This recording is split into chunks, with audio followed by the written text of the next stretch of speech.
इस वीडियो में एक अजीब सा रहस्य बताया है जिससे आप अपने अवचेतन मन की शक्ति को इस्तेमाल करके जिंदगी की बड़ी से बड़ी कठिन सफलता आसानी से प्राप्त कर सकते हैं।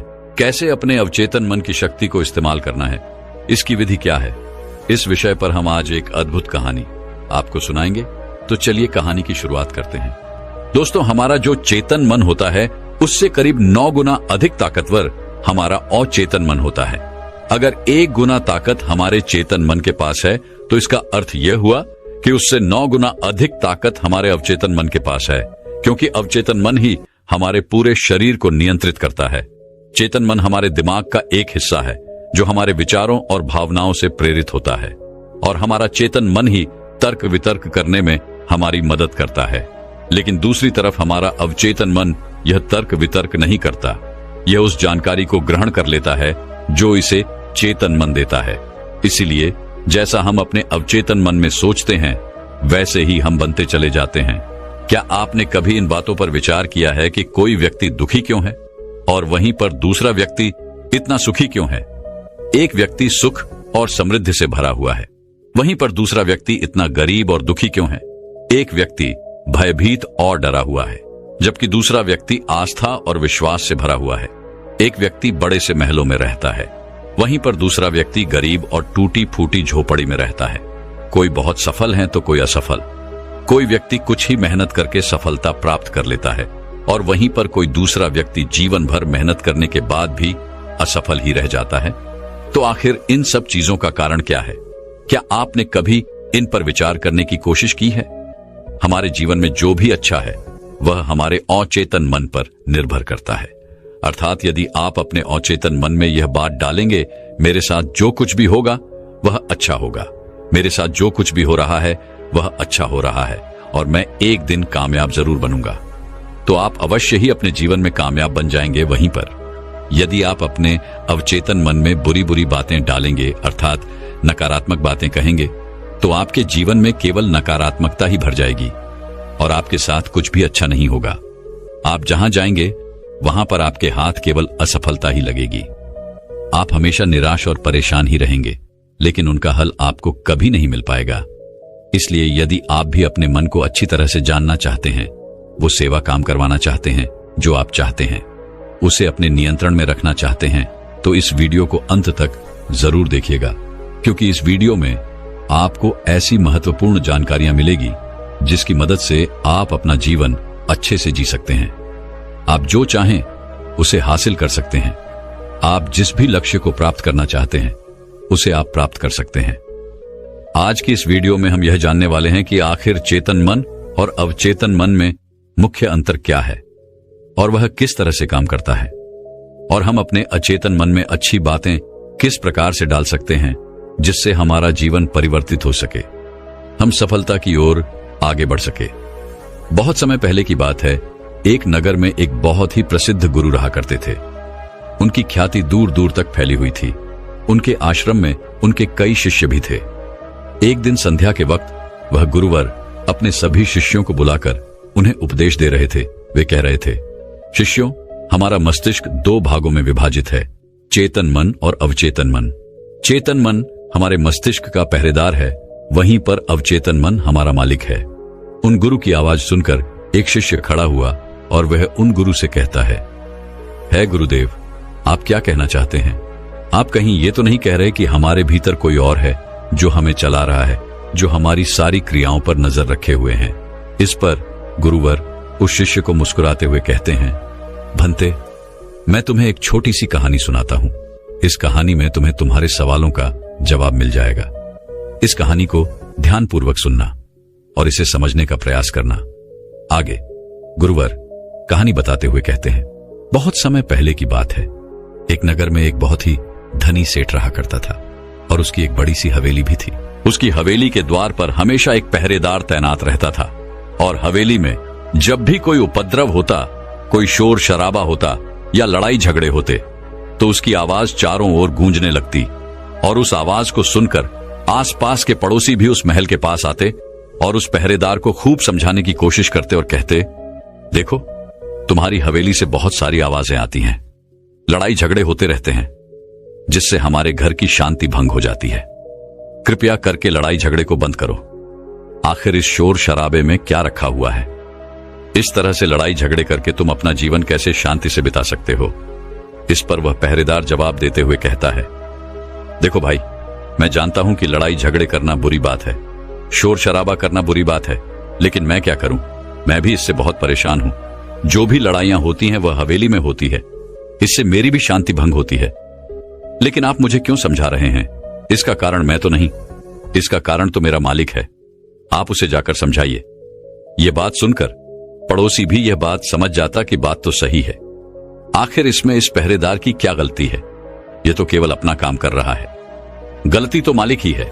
वह उपद्रव करता है, वह शोर शराबे करता है, वह लड़ाई झगड़े करता है, और जब भी उसे यह सब करने का मन होता है तो वह हवेली के बाहर आता है और उपद्रव करके वह वापस हवेली में जाकर बैठ जाता है। और जिन लोगों को भी उस हवेली के मालिक से तकलीफ होती, जिनकी भी शांति भंग होती, वे सभी आकर उस पहरेदार को ही समझाने का प्रयास करते। वह उसे खूब समझाते, लेकिन क्या इससे यह समस्या सुलझेगी? इस प्रश्न के साथ गुरुवर अपने शिष्य से कहते हैं, तुम ही बताओ इसका क्या समाधान है? इस पर वे शिष्य गुरु के इस प्रश्न का जवाब देते हुए कहता है गुरुवर, जिन्हें भी उन हवेली के मालिक से तकलीफ है जो शोर शराबे करता है, लड़ाई झगड़े करता है और लोगों की शांति भंग कर देता है, उन सभी को उनसे बात करनी चाहिए, तभी तो इसका समाधान निकलेगा। भला पहरेदार की इसमें क्या गलती है? वह तो केवल अपना काम कर रहा है और वह उससे ज्यादा कर भी क्या सकता है? उसके हाथों में तो और कुछ भी नहीं। इस पर वह गुरुवर मुस्कुराते हुए अपने उस शिष्य से कहते हैं, भंते, ठीक इसी तरह से हमारा मन भी होता है। हमारा चेतन मन मनुष्य का पहरेदार होता है और पहरेदार को यह अच्छी तरह से पता है कि क्रोध करना बुरी बात है, बुरे शब्दों का इस्तेमाल करना बुरी बात है, अश्लील ख्यालों में खोए रहना बुरी बात है। अर्थात हमारे चेतन मन को यह बात बहुत अच्छी तरह से पता है कि गुस्सा करना, आलस करना, काम वासना जैसे विचार गलत है। ये सभी विकार हमारे भीतर नकारात्मक विचार उत्पन्न करते हैं, जिससे हमारा विनाश होता है। लेकिन वह कर भी क्या सकता है? वह चीज उसके हाथों में है ही नहीं, क्योंकि वह चीज वह कर ही नहीं रहा। ये तो वह अंदर बैठा मालिक कर रहा है, अर्थात हमारा अवचेतन मन, जो हमसे कोई भी कार्य बहुत ही आसानी से करवा लेता है। और ये सभी बातें हम में से हर सभी अच्छी तरह से जानते हैं, और हमें ऐसा लगता भी है कि हम अच्छी तरह से समझ चुके हैं, जैसे कि वह पहरेदार समझता है। लेकिन वास्तविकता में तो इससे हमारे जीवन पर कोई भी बुनियादी फर्क नहीं पड़ता। आगे वह गुरु उस शिष्य से कहते हैं, भंते, तुमने भी अपने आप को कई बार यह समझाने की कोशिश की होगी कि मुझे सुबह सही समय पर उठना है, आश्रम की साफ सफाई करनी है, भिक्षा मांगने जाना है और रात को आने के बाद मुझे ध्यान भी करना है। लेकिन क्या इससे कोई फर्क पड़ा? इसका जवाब देते हुए वे शिष्य कहता है, नहीं, बिल्कुल नहीं। मैंने कई बार अपने आप को समझाया है कि मुझे इस समय पर यह काम करना है, मुझे अपना समय व्यर्थ नहीं करना, मुझे अपने समय का इस्तेमाल करना है और मुझे आगे बढ़ना है। लेकिन मैं चाहकर भी उन सभी कार्यों को समय पर नहीं कर पाता। इस पर वह गुरुवर अपने उस शिष्य से कहते हैं, भंते, जब भी हम अपने आप को कुछ समझाने का प्रयास करते हैं तो हमें ऐसा लगता है कि अब हम समझ चुके हैं और अब हमसे कोई गलती नहीं होने वाली, और हम सोचते हैं कि अब हमारा जीवन बदल जाएगा, हम जो भी करेंगे अब वो सही होगा, अब तो हम जीवन में सफलता प्राप्त कर ही लेंगे। लेकिन दूसरे ही पल हम ये पाते हैं कि हमारे जीवन में कोई बुनियादी बदलाव आया ही नहीं, और ऐसा केवल हमारी नासमझी के कारण होता है। हम अपनी नासमझी के कारण अवचेतन मन की जगह पर अपने चेतन मन को समझाने का प्रयास करते हैं, अर्थात मालिक को छोड़कर हम पहरेदार से बात करते रहते हैं और उसे समझाने की कोशिश करते हैं। लेकिन तुम यह भूल जाते हो कि आखिर वह पहरेदार कर भी क्या सकता है? वह सब उसके हाथों में है ही नहीं। हमें तो अपने अवचेतन मन को समझाने की आवश्यकता है। हमारी बुद्धि, अर्थात वह पहरेदार जो यह समझ जाता है कि क्या सही है और क्या गलत, उसे कब क्या करना है, क्या नहीं करना। लेकिन ये सारी बातें केवल हमारे पहरेदार अर्थात हमारे चेतन मन के सीमित रह जाती हैं। ये सारी बातें हवेली के उस मालिक अर्थात हमारे अवचेतन मन तक तो पहुंच ही नहीं पाती, और यही कारण है कि हमारे जीवन में कभी कोई बुनियादी बदलाव हो ही नहीं पाता। ठीक उसी प्रकार जैसे कि यदि आपसे कोई कहता है कि पौधे में पानी डालोगे तो वह पौधा एक दिन बड़ा होगा और फिर उसमें फल आएंगे, फल लगेंगे, और आप उस बात को मान लेते हैं और उस पौधे में पानी भी डालते हैं। लेकिन आप पौधे की पत्तियों पर पानी डालते हैं और सोचते हैं कि इसमें फल फूल आएंगे। लेकिन जरा एक बार के लिए यह सोचिए, अगर पत्तियों में पानी डालोगे तो उसमें फूल और फल कैसे आएंगे? हमें तो उस पौधे की जड़ में पानी डालने की आवश्यकता है, लेकिन हम में से अधिकांश लोग केवल पत्तियों पर ही पानी छिड़क कर अपने आप को बहुत भाग्यशाली समझने लगते हैं। लेकिन वे यह भूल जाते हैं कि जो पानी वह पत्तियों पर छिड़क रहे हैं, वह पानी पेड़ की गहराइयों में तो जा ही नहीं पा रहा। तो ऐसे में उस पौधे पर फल और फूल कैसे लगेंगी? ठीक इसी प्रकार हम भी अपने मन के साथ ऐसा ही करते हैं, और यही कारण है कि हम अपने जीवन में जो भी चाहते हैं वह हमें नहीं मिल पाता। हम अपने जीवन में फल और फूल चाहते हैं, लेकिन वह हमें नहीं मिल पाता। इस पर शिष्य उन गुरुवर से कहता है गुरुवर, तो फिर हमें क्या करना चाहिए? क्या ऐसा कोई उपाय है जिससे हम अपने चेतन मन की सारी बातें अपने अवचेतन मन तक पहुंचा सकें? ऐसी कोई प्रक्रिया है जिसमें हम अपने संदेश को अपने अवचेतन मन तक पहुंचा सके? इस पर वह गुरुवर शिष्य से कहते हैं, भंते, यदि तुमने अपने संदेश को अवचेतन मन तक पहुंचा दिया, तब तुम जो चाहोगे वो इच्छा प्राप्त कर सकते हो। तुम जैसा चाहो उस लक्ष्य को प्राप्त कर सकते हो, क्योंकि हमारा अवचेतन मन हमारे चेतन मन से 9 गुना अधिक शक्तिशाली होता है। आपने कभी ना कभी यह देखा ही होगा कि एक मनोवैज्ञानिक जब किसी के मन के गुप्त राज्य को जानने की कोशिश करता है, तब वह मनोवैज्ञानिक जब उसके मन की बात को बाहर निकलवाना चाहता है, उसके अतीत में जो भी घटना घटी है उसमें साफ साफ रूप से प्रवेश करना चाहता है, तो इसके लिए वह हिप्नोटिज्म का उपयोग करते हैं। और आप में से अधिकांश लोगों ने इस प्रक्रिया को देखा ही होगा। इस प्रक्रिया का प्रयोग करके मन की सारी सूचनाएं अपने आप ही बाहर निकलती हैं। इस प्रकार किसी के भी मन को काबू में करके हम उससे जो चाहे वो कार्य करवा सकते हैं। हाँ, अब आपके मन में यह भी प्रश्न उठ रहा होगा कि शायद वो सभी हमारे अवचेतन मन की चाल को समझते हैं, वह इसे अच्छी तरह से जानते हैं कि उसे किस तरह से अपने काबू में किया जाता है। तो इसका जवाब बड़ा ही सीधा और सरल है, और इसका जवाब है हाँ, क्योंकि उन्होंने इसके ऊपर कई बार प्रयोग किया होता है और वह इसमें इतने निपुण हो जाते हैं कि वह किसी भी दूसरे मन पर अपना काबू कर सकते हैं। और अगर आप भी अपने अवचेतन मन की बात को समझते हैं, अपने मन की चाल को समझते हैं, तो आप भी अपने ही नहीं बल्कि किसी दूसरे के मन को भी वश में कर सकते हैं। आगे गुरुवर अपने उस शिष्य से कहते हैं, भंते, अपने अचेतन मन तक संदेश पहुंचाने के लिए आपको अपने चेतन मन को शांत करना होगा, उसे सुलाना होगा। और ऐसा इसलिए क्योंकि हमारा चेतन मन तर्क वितर्क करने में माहिर है। वो एक पहरेदार है, वो हमारी रक्षा के लिए हमेशा तैनात रहता है। इसलिए जब भी तुम अपना कोई संदेश उस चेतन मन तक पहुंचाने की कोशिश करोगे, तो वह तुमसे तर्क वितर्क जरूर करेगा और हमें अपनी बात अपने मालिक तक पहुंचाने की हमें इजाजत तक नहीं देगा। जब तक कि हम अपनी बात अपने चेतन मन को अच्छी तरह से समझा नहीं देते या उसे शांत नहीं कर देते, तब तक वह हमें उस हवेली में घुसने नहीं देगा, क्योंकि हमारी सामान्य बुद्धि अर्थात हमारा चेतन मन तर्क वितर्क करने में माहिर होता है। और यही कारण है कि हम में से अधिकांश लोग अपने अचेतन मन तक एक साफ और स्पष्ट संदेश पहुंचा ही नहीं पाते, और इसी कारण हम अपने अचेतन मन को भी अच्छी तरह से समझ नहीं पाते। और हमारा अचेतन मन तर्क वितर्क नहीं करता, उसे तो केवल साफ और स्पष्ट संदेश चाहिए जिस पर वह कार्य कर सके। और उस तक हम साफ और स्पष्ट संदेश तभी पहुंचा सकते हैं जब हमारा मन पूरी तरह से शांत रहेगा, जब हमारे मन में और कोई विचार नहीं होंगे। और यही कारण है कि जब एक मनोवैज्ञानिक किसी के मन पर प्रयोग करता है, उसके मन को काबू करने की कोशिश करता है, उससे मनचाही बात निकलवाने की कोशिश करता है, तो सबसे पहले वह उसके चेतन मन को ही सुनाता है।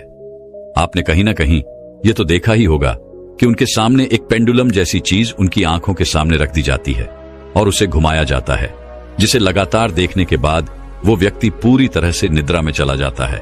और इस कारण उसका चेतन मन पूरी तरह से शांत हो जाता है। और जब उसका पहरेदार पूरी तरह से सो जाता है और उसके पास तर्क वितर्क करने के लिए कोई नहीं बचता, तब वह वैज्ञानिक आसानी से उस हवेली में जाता है और उस मालिक से जी भर के बातें करता है। जो बातें वह चाहता है वह बातें वह उससे निकलवा देता है। तिब्बत के एक महान दार्शनिक ने कहा था कि अगर बात समझ में आ जाए तो आपका जीवन परिवर्तित हो जाता है। लेकिन उन्होंने वह बात उस समय के लोगों के लिए कही थी, क्योंकि उस समय तिब्बत और बाकी दुनिया के लोग बहुत सरल हुआ करते थे। उनका मन बहुत साफ हुआ करता था और उनको जो भी बातें बताई जाती थी वह उन बातों को बड़ी शांतिपूर्वक सुनते और समझते थे। उस समय कोई भी तर्क वितर्क नहीं करता था, और जब कोई व्यक्ति तर्क वितर्क करने में माहिर होता था तो वह उसे तर्क वितर्क करने देते और शांति से केवल उसकी बातें सुनते। जब तक कि व्यक्ति तर्क अभितर्क वितर्क करके थक न जाए तो वह गुरु के पास वापस आता है और उनसे कहता है गुरुवर, मैं अब तर्क वितर्क करके थक चुका हूं, लेकिन उससे मुझे कुछ भी हासिल नहीं हुआ। कृपया करके अपना कोई मार्ग बताइए। आप मुझे अपने तरीके से समझाए, अब मैं उसमें कोई भी अवरोध उत्पन्न नहीं करूंगा। ठीक इसी प्रकार से हमारी बुद्धि भी काम करती है। जब हमारा मस्तिष्क तर्क वितर्क करके थक जाता है तब उसे इस बात का एहसास होता है कि तर्क वितर्क करके उसे कुछ भी हासिल नहीं होने वाला, और उस समय तक उसे कुछ भी समझ में नहीं आएगा। दोस्तों, महात्मा बुद्ध अपनी बातों को 3 बार दोहराया करते थे, और यदि कोई बात आपसे 3 बार कही जाए तो क्या आप उस बात को सुन पाएंगे? मान लीजिए आप किसी चिकित्सक के पास जाते हैं और वह चिकित्सक आपसे 1 बार कहता है कि आप ठीक हैं, आपको कुछ नहीं हुआ, तो ये बात आप सुन लेते हैं और आपको यह बात समझ में आ जाती है कि मैं ठीक हूं और मुझे कुछ भी नहीं हुआ। लेकिन अगर वही चिकित्सक आपसे बार बार वही बात कहे, बार बार वह वही बात दोहराए, तो क्या आपको क्रोध नहीं आएगा? आप यही कहेंगे कि हाँ, मुझे वह बात समझ में आ चुकी है। आप बार बार एक ही बात क्यों दोहरा रहे हैं? मैं समझ चुका हूं कि मैं बीमार नहीं हूं और मुझे कुछ नहीं हुआ, तो इसको बार बार दोहराने से क्या फायदा? लेकिन वास्तविकता तो यह है कि जब हम किसी बात को बार बार दोहराते हैं तो उससे हमारा चेतन मन ऊब जाता है, और बार बार उस बात को सुनने से हमारा चेतन मन उस बात पर ध्यान नहीं देता। और यही वह वक्त होता है जब हमारी बात हमारे अवचेतन मन तक पहुंचती है, और जब आपकी बात आपके अवचेतन मन तक पहुंच जाए तो यकीन मानिए कि तब कुछ भी संभव है। फिर चाहे आप कोई अपने जीवन में बड़ा लक्ष्य प्राप्त करना चाहते हो या फिर अपना स्वास्थ्य सुधारना चाहते हो, सब कुछ संभव हो जाएगा। दोस्तों, आपने कभी ना कभी यह किस्सा तो सुना ही होगा। एक प्लेन क्रैश हो गया था और उस प्लेन का जो पायलट था उसकी प्लेन से गिरने की वजह से शरीर की सारी हड्डियां टूट चुकी थी, और जब उसे अस्पताल में भर्ती किया गया तो उसे हिला डुला भी नहीं जा रहा था। डॉक्टरों ने भी यह जवाब दे दिया था कि तुम ठीक नहीं हो सकती और तुम्हारी हड्डियों को फिर से जोड़ पाना लगभग नामुमकिन है। लेकिन वह व्यक्ति जीना चाहता था। उसने अपने अवचेतन मन में जबरदस्ती यह बात डाली कि मैं ठीक हो सकता हूं, मैं ठीक हो सकता हूं, और यकीन मानिए कि वह व्यक्ति सच कुछ ठीक हो गया। वह अपने पैरों पर चलकर अपने घर गया। ऐसा केवल हमारे अचेतन मन की शक्तियों के कारण होता है।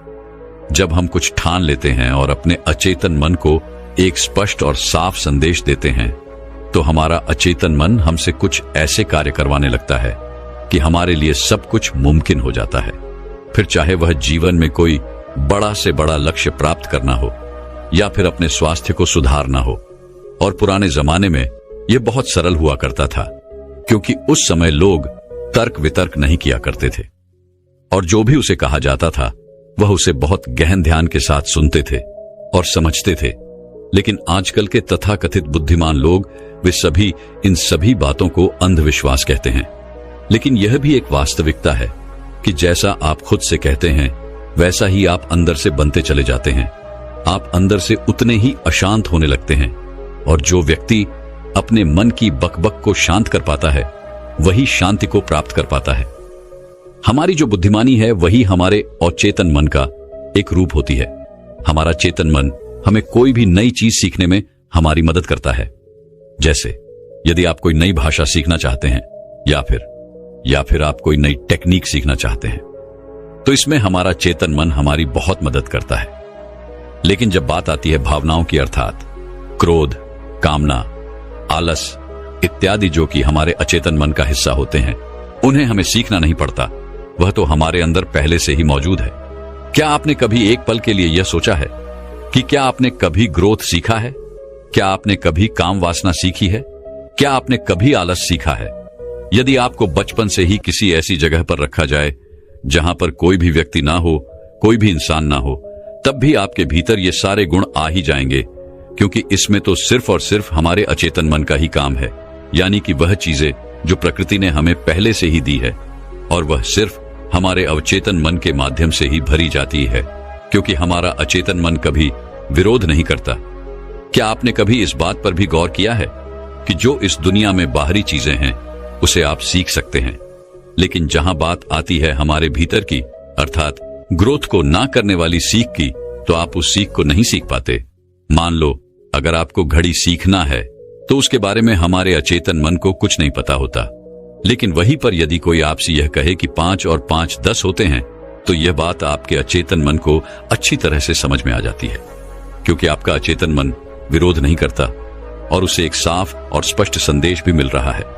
इसलिए हमें अपने अवचेतन मन तक साफ और स्पष्ट संदेश भेजने की आवश्यकता होती है, और यह तभी संभव है जब हमारा चेतन मन इसके आड़े ना आए। तभी वह शिष्य उन गुरुवर से कहता है गुरुवर, आखिर हम अपने अवचेतन मन को साफ और स्पष्ट संदेश क्यों नहीं भेज पाते? आखिर इसका क्या कारण है? इसका जवाब देते हुए वे गुरु शिष्य से कहते हैं, भंते, इसका पहला कारण यह है कि जब भी हम अपने अवचेतन मन में कोई सूचना पहुंचाने की कोशिश करते हैं तो हमारा चेतन मन पहले उससे तर्क वितर्क करता है। वह यह सोचता है कि इस जानकारी से हमें लाभ होगा या हानि, और जब तक हम अपनी सूचना को सही और साफ स्वस्थ तौर पर अपने अवचेतन मन तक नहीं पहुंचा पाते, तब तक वो हमारे लिए काम नहीं कर सकती है। मान लीजिए कि आप ईश्वर के सामने हाथ जोड़कर खड़े हैं और उनसे प्रार्थना कर रहे हैं कि है ईश्वर, मुझे एक अच्छी नौकरी मिल जाए, मैं अच्छी तरह से कामयाब हो जाऊं। इस दौरान हमारा चेतन मन यह सोचता है कि आखिर मुझे नौकरी मिल जाएगी और मैं कामयाब हो जाऊंगा, तो उसके बाद मैं क्या करूंगा? मैं ऐसा घर खरीदूंगा, ऐसी गाड़ी खरीदूंगा, अपने परिवार के लिए यह करूंगा, वो करूंगा, अपना खुद का व्यापार शुरू करूंगा। ऐसे कई प्रकार के विचार हमारे चेतन मन में उठने लगते हैं, और इसी कारण हम अपने औचित्य मन तक साफ और स्पष्ट संदेश भेज नहीं पाते। और इसीलिए कहा जाता है कि ध्यान हमारे मन को शांत कर देता है, और शांतपन में जो भी बातें डाली जाती हैं वो सीधे हमारे अवचेतन मन तक पहुंचती हैं, जिससे हम सब कुछ हासिल कर सकते हैं। जो भी अपने जीवन में हासिल करना चाहते हैं वह सब कुछ हमें बहुत आसानी से मिल जाता है। यदि आप भी अपने जीवन में बुनियादी रूप से परिवर्तन चाहते हैं, जीवन में कुछ बदलाव चाहते हैं और अपने जीवन में किसी लक्ष्य को प्राप्त करना चाहते हैं, तो आपको अपने अवचेतन मन तक साफ और स्पष्ट संदेश भेजना ही होगा। अपने अवचेतन मन को अपने वश में करना ही होगा, और अपने अवचेतन मन को वश में करने के लिए आप यह एक तरीका अपना सकते हैं। अगर आपको कोई चीज पानी है तो आपको उस चीज को मंत्र की तरह मन में दोहराना होगा, और ऐसा आपको करीब 28 दिन तक करना होगा। और यदि इस दौरान आपसे कोई यह कहे कि इससे कोई फर्क नहीं पड़ने वाला, यह सब बेकार की बातें हैं, तो उनकी बातों पर यकीन मत कीजिएगा, क्योंकि यदि आप कोई बात मंत्र की तरह दोहराते हैं तो वह मंत्र अर्थात वो बातें हमारे अवचेतन मन तक पहुंच जाती हैं। और एक बार यदि आपकी बात आपके अवचेतन मन तक पहुंच गई तो हम दुनिया की कोई भी चीज पा सकते हैं। हम किसी भी बड़े से बड़े लक्ष्य को हासिल कर सकते हैं, और उसके लिए आपको बस इतना ही करना है। जब भी आप रात को सोने जाएं तो बिस्तर पर लेटने के बाद नींद आने से ठीक पहले आपको करीब 10 से 15 बार अपने मन में उस मंत्र को दोहराना है जो भी आप चाहते हैं, और ऐसा करते हुए आपको नींद में चले जाना है, क्योंकि हमारा अचेतन मन कभी नहीं सोता। वो 24 घंटे 365 दिन आपके लिए लगातार काम करता रहता है, जबकि रात को सोते समय हमारा चेतन मन पूरी तरह से शांत होता है और वह सो जाता है। और यही वह समय है जब हमारा अवचेतन मन पूरी तरह से जागृत होता है। यह सबसे ज्यादा शक्तिशाली होता है। रात को सोते वक्त जो भी बातें आप अपने मन में डालते हैं, आप वैसे ही बनते चले जाते हैं। कभी आपने इस बात पर गौर किया है कि जब भी आप रात को सोते वक्त कोई नकारात्मक बात या नकारात्मक जानकारी लेते हैं तो सुबह उठते ही आपको नकारात्मक विचार आते हैं, और वहीं पर यदि आप रात को सोते वक्त सकारात्मक जानकारी या सकारात्मक बातें करते हैं तो अगले दिन सुबह आप बहुत ज्यादा ताकतवर महसूस करते हैं। आपका दिन पहले से ज्यादा अच्छा लगने लगता है, आप अच्छा महसूस कर पाते हैं। इसलिए रात को सोते वक्त कभी भी अपने आप से नकारात्मक बातें ना करें। हो सके तो हमेशा अपने आप से सकारात्मक बातें करें, या फिर आप चाहें तो इस प्रयोग को भी अपना सकते हैं और अपने जीवन में जो कुछ भी चाहे आप उसे पा सकते हैं, क्योंकि एक बार यदि आपका लक्ष्य आपके अवचेतन मन तक पहुंच गया तो उसे पाना बहुत आसान हो जाएगा। फिर वह चाहे कितना भी बड़ा क्यों ना हो, वह चाहे कितना भी कठिन क्यों ना हो, आप उसे हासिल कर ही लेंगे, आप उसमें कामयाबी पा ही लेंगे। इतना कहकर वह गुरुवर शांत हो गए और वे शिष्य भी यह समझ चुका था कि आखिर हमारे चेतन मन और अवचेतन मन में क्या अंतर होता है और किस प्रकार हम अपने लक्ष्य को प्राप्त कर सकते हैं। तो दर्शकों, चलिए अब सफलता पाने के ऊपर अगली रोचक कहानी की शुरुआत करते हैं।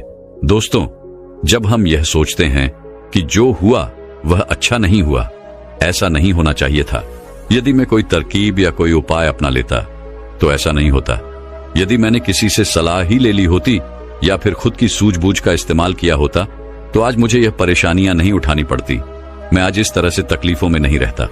इस प्रकार हम खुद को कोसने लगते हैं, खुद को दुखी करने लगते हैं।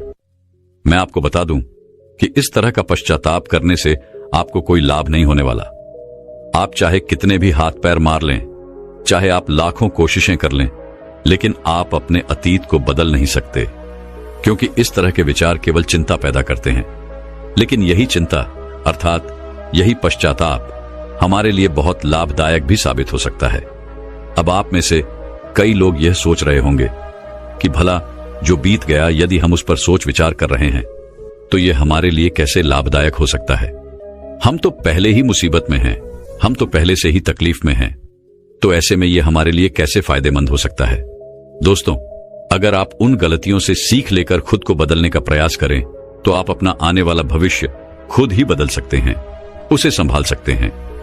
अगर अतीत की गलतियों से सीख लेकर खुद को बदलने का प्रयास किया जाए तो सही मायने में वही पश्चाताप कम होता है। आज की जो बौद्ध कहानी मैं आपको सुनाने जा रहा हूं, इस कहानी के माध्यम से मैं आपको कुछ ऐसे तरीके बताने वाला हूं जिन तरीकों को अपनाकर आप अपने जीवन में इस प्रकार के पश्चाताप से बच सकते हैं। आप अपनी अतीत की गलतियों को भुलाकर आप अपने आप को वे एक नया इंसान बन सकते हैं। जो लोग खुद पर संदेह करते हैं, जो अपने ही विचारों में उलझे रहते हैं, जिन्हें उनकी अतीत की गलतियां परेशान करती रहती हैं, उनके लिए यह एक वरदान साबित हो सकता है। एक समय की बात है, एक नगर में एक युवक रहता था जो अपने कर्मों से बहुत परेशान था। उसने 30 साल कड़ी मेहनत की, लेकिन उसके बाद भी उसे अपने कर्मों का फल नहीं मिला, जिस कारण वह अंदर से बहुत निराश हो चुका था। वह अंदर से पूरी तरह से टूट चुका था, जिस कारण उसने संन्यास ग्रहण कर लिया। उसने सोचा कि मैं अपने संसारी जीवन में तो कुछ न कर सका, लेकिन मैं अपने सन्यासी जीवन में अवश्य कुछ न कुछ प्राप्त करके ही रहूंगा। मैं सत्य की खोज किसी भी कीमत पर करके ही रहूंगा। देखते ही देखते करीब 5 वर्ष बीत गए, लेकिन अब तक उसका अपने मन पर कोई नियंत्रण नहीं था। जब भी वह भिक्षा मांगने किसी नगर में जाता और वहां पर यदि उसकी नजर किसी सुंदर स्त्री पर पड़ जाती तो उसके मन में कामुक विचार उठने लगते थे, और जब भी वह शांत होता और अकेले कहीं पर बैठता तो उसे खुद पर क्रोध आता, उसे खुद पर पश्चाताप होता, और तब वह यह सोचता कि आखिर मैं सन्यासी क्यों बन गया जब मैं अपने मन पर नियंत्रण ही नहीं पा सकता। तो मेरे इस सन्यासी जीवन का क्या फायदा? इससे तो अच्छा होता कि मैं किसी अच्छी और सुंदर स्त्री से विवाह कर लेता, पैसे कमाता और अपना घर परिवार संभालता। हो सकता था कि मेरे अपने बच्चे भी होते, लेकिन मैं भी कितना बेवकूफ हूं। मैंने अपने सारे सुख त्याग दिए और ना जाने क्यों मैं इन जंगलों में आ गया, ना जाने क्यों मैंने सन्यास ग्रहण कर लिया। इसी प्रकार के कई सारे विचार उसके मन में उठने लगे थे, और इन्हीं विचारों के कारण उसके मन में नकारात्मकता पैदा होने लगी थी, जिस कारण वह छोटी छोटी बातों पर क्रोधित हो जाता। वह अपने आप को कोसने लगता। जब भी वह किसी सफल सन्यासी को देखता तो उसके मन में जलन पैदा होने लगती, और वह उन्हें नीचा दिखाने के लिए हर मुमकिन प्रयास भी करता। इसी प्रकार के कई तरह तरह के विचार उसे परेशान करने लगे थे, और अब वह और भी ज्यादा चिंतित रहने लगा था। उसने खाना पीना पूरी तरह से छोड़ दिया था। एक दिन रात्रि के वक्त वह आश्रम के बाहर बैठकर रो रहा था, और रोते रोते उसने यह तय किया कि वह अपना जीवन समाप्त कर देगा। यह सोचकर वह आश्रम से निकल पड़ा और एक पहाड़ की चोटी पर जाकर खड़ा हो गया। रोते रोते वह यह सोच रहा था कि मैं चाहकर भी अब अपनी पुरानी जिंदगी में वापस नहीं लौट सकता, क्योंकि मैंने सबके सामने सन्यास ग्रहण किया है, और एक बार सन्यास ग्रहण करने के बाद इंसान का घर परिवार सब कुछ छूट जाता है। ऐसा सोचता हुआ वह उस पहाड़ से नीचे की ओर देख रहा था। उसकी आंखों से आंसू बह रहे थे, लेकिन अब भी उसके मन में तरह तरह के विचार उत्पन्न हो रहे थे। वह अब भी यही सोच रहा था कि यदि मैंने अपने जीवन में सही निर्णय लिए होते तो आज मुझे ये दिन न देखना पड़ता। रोते हुए अपने कदम आगे बढ़ाने ही वाला था कि तभी उसे एक आवाज सुनाई दी। कोई उसे चिल्लाकर यह कह रहा था, भंते रुक जाओ, जहां छोड़कर जा रहे हो वापस वहीं से शुरुआत करनी पड़ेगी, इसलिए एक बार फिर सोच लो। यह आवाज सुनकर वह सन्यासी रुक गया। उसने पीछे मुड़कर यहां वहां देखा, लेकिन उसे वहां पर कोई भी दिखाई नहीं दिया। तभी उसने जोर से चिल्लाकर कहा, कौन हो तू? तभी उसकी नजर एक बूढ़े बौद्ध भिक्षु पर पड़ी और उन्हें देखकर वह सन्यासी और भी क्रोधित हो उठा और कहने लगा, कौन हो तुम और मुझे क्यों रोकना चाहते हो?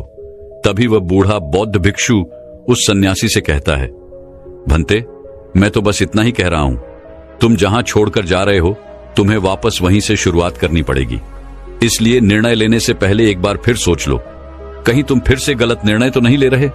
तभी वह सन्यासी क्रोधित होकर उन बौद्ध भिक्षु से कहता है, आपको क्या लगता है कि मैं बार बार यही गलतियां दोहराऊंगा? मैं मानता हूं कि मैंने अनजाने में गलतियां की है और इसका मतलब यह नहीं कि बार बार मैं यही गलतियां दोहराते रहूंगा। मैंने अपनी गलतियों से बहुत बड़ी सीख ली है, लेकिन अब मैं उन गलतियों को ठीक नहीं कर सकता। अब मैं उन्हें बदल नहीं सकता, इसलिए मैंने बहुत सोच समझकर यह फैसला लिया है। उस सन्यासी की यह बात सुनकर वह बूढ़ा बौद्ध भिक्षु जोर जोर से हंसने लगा और उस सन्यासी से कहता है, भंते, अतीत की गलतियां कोई नहीं सुधार सकता, क्योंकि बीता हुआ समय कभी लौटकर नहीं आने वाला।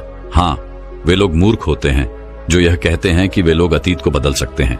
उनसे बड़ा अज्ञानी इस दुनिया में दूसरा और कोई नहीं हो सकता, क्योंकि जब तुम समय को वापस नहीं मोड़ सकते तो तुम अपनी अतीत की गलतियों को भला कैसे बदल सकते हो?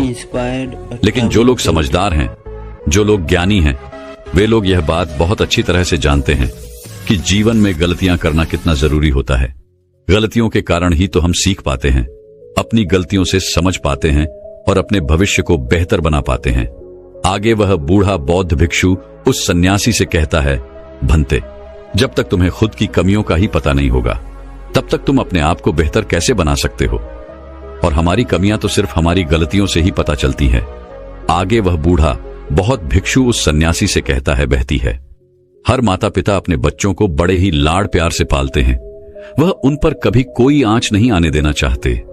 वह यह नहीं चाहते कि उनका बेटा कभी कोई गलतियां करे और उसे कोई तकलीफ हो, लेकिन वह यह भूल जाते हैं कि जीवन एक युद्ध का मैदान है जहां हम खुद अपनी गलतियों से सीखते हैं और एक योद्धा बनते हैं।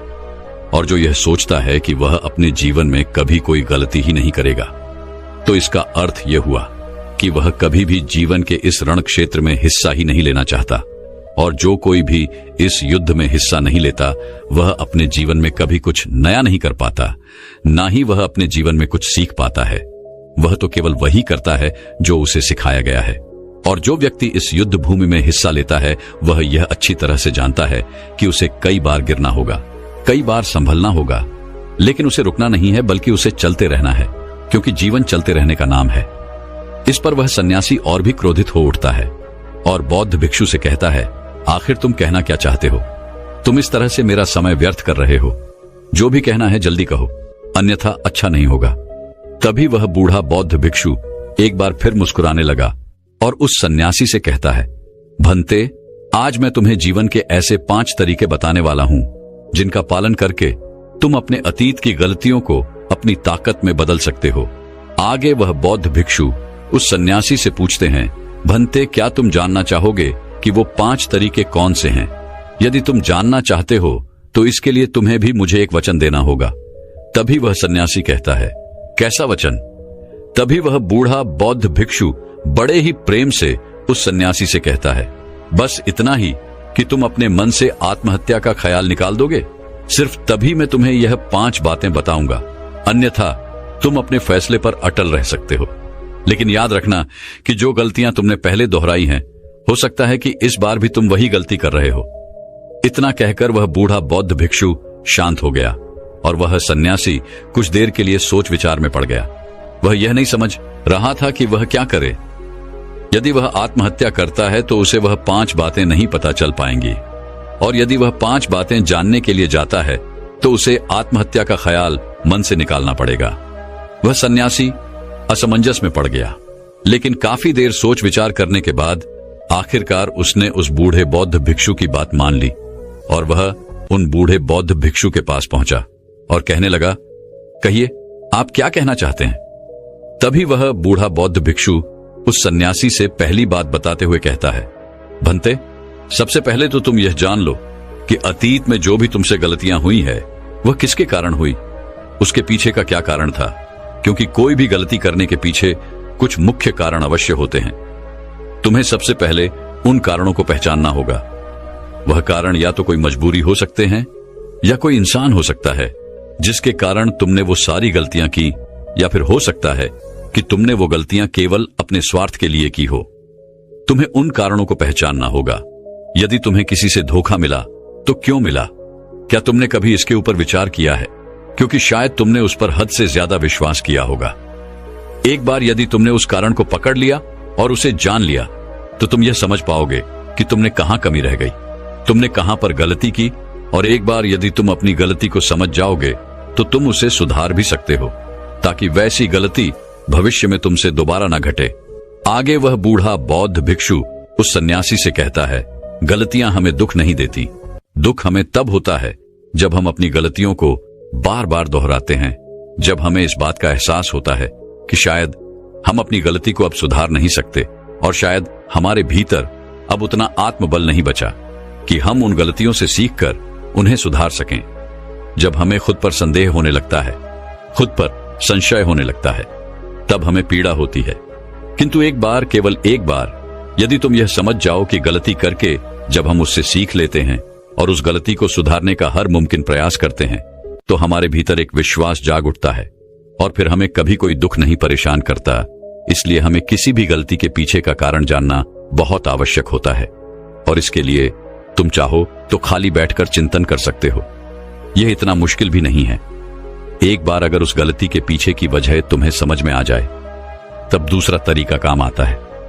जब हम गलती के पीछे की वजह को जान जाते हैं, उसे समझ जाते हैं, तो उसके बाद हमें खुद से एक सवाल करना चाहिए, और वह सवाल यह है कि गलती करने से पहले हम कैसे इंसान थे, और यह गलती करने के बाद हमारे अंदर क्या परिवर्तन हुआ है। क्या हमने अपनी गलती से कोई सीख ली है या नहीं, और यदि सीख ली तो फिर हमने अपने बारे में क्या जाना। आगे वह बूढ़ा बौद्ध भिक्षु उस सन्यासी से कहता है, भंते, यदि तुम इस प्रकार खुद से सवाल करोगे तो तुम पाओगे कि तुम्हारे जीवन में कुछ नए अनुभव जुड़ गए हैं, और यह अनुभव ही तुम्हें आगे ले जाएंगे, क्योंकि यह जीवन में आगे बढ़ने के लिए तुम्हारी बहुत मदद करेंगे।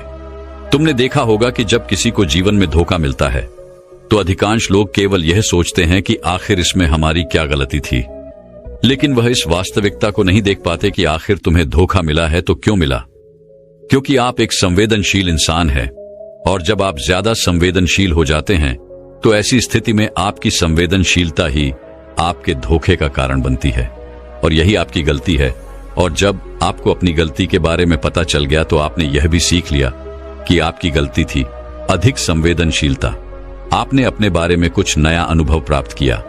अगर तुम एक बार अपने बारे में निरीक्षण करना शुरू करोगे तो अपने बारे में तुम्हें बहुत सी अद्भुत बातें पता चलेंगी, और तब तुम खुद ही आश्चर्यचकित हो जाओगी, क्योंकि तुम खुद के बारे में और अधिक जानने लगोगे।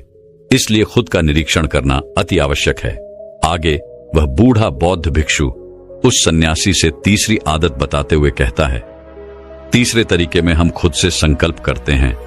हम यह दृढ़ संकल्प बना लेते हैं कि हम भविष्य में दोबारा यह गलती नहीं दोहराने वाले। हाँ, हमसे कुछ नई गलतियां आवश्यक होंगी, लेकिन ये गलतियां हम जीवन में कभी नहीं दोहराएंगे। आगे वो बूढ़ा बहुत बिच्छू पोष सन्यासी से कहता है, बनते, इस संसार में 3 प्रकार के लोग होते हैं। एक वो जो दूसरों की गलतियों से सीखते हैं, दूसरे वो जो खुद की गलतियों से सीखते हैं, और तीसरे वो जो गलतियां करते ही रहते हैं लेकिन कभी अपनी गलतियों से सीख नहीं पाते। तुमने भिन्न भिन्न प्रकार की नदियों को तो देखा ही होगा। नदियों का अर्थ तभी निकलता है जब वो अलग अलग जगह से होकर गुजरती है।